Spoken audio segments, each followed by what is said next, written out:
के दरबार में बैठल बानी जा। हारमोनियम पर हमार हरे राम भैया बानी,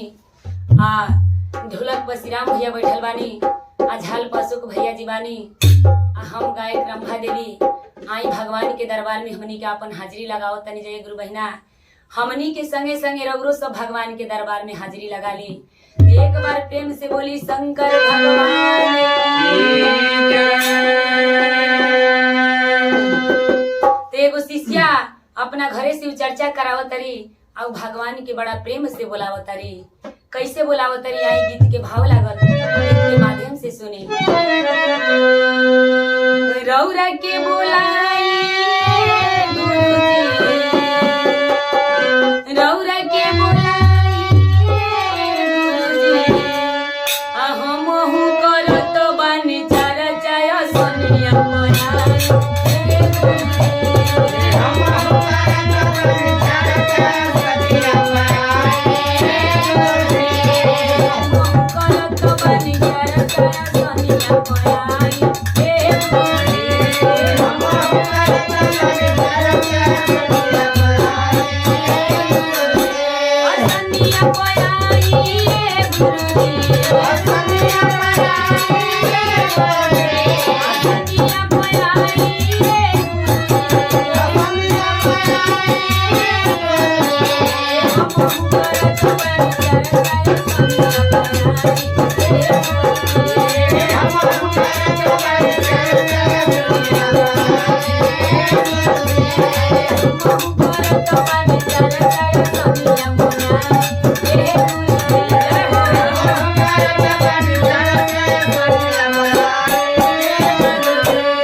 भाव से कहतरी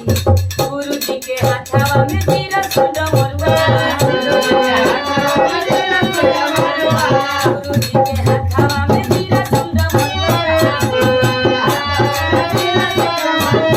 तीर सुंड मरुआ तीर सुंड मरुआ गुरु जी के हाथवा में तीर सुंड मरुआ तीर सुंड मरुआ हो तीर सुंड मरुआ डमरू धीरे से बजाइए डमरू धीरे से बजाइए धीरे से बजाइए डमरू धीरे से बजाइए अरे हो मोह करत बानी करताय संगे अरे हम करत बानी करताय संगे अरे हो मोह करत बानी करताय संगे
गुरुजी के झोलिया में दया के भंडार बा, दया के भंडार बा, दया के के भंडार बा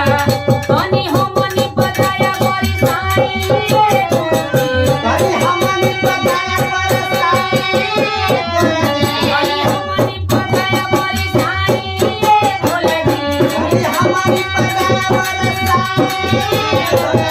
अरे हम करत बानी करताय समिया बोला रे भोला जी अरे हम करत बानी करताय समिया बोला रे भोला जी हम करत बानी करताय समिया बोला रे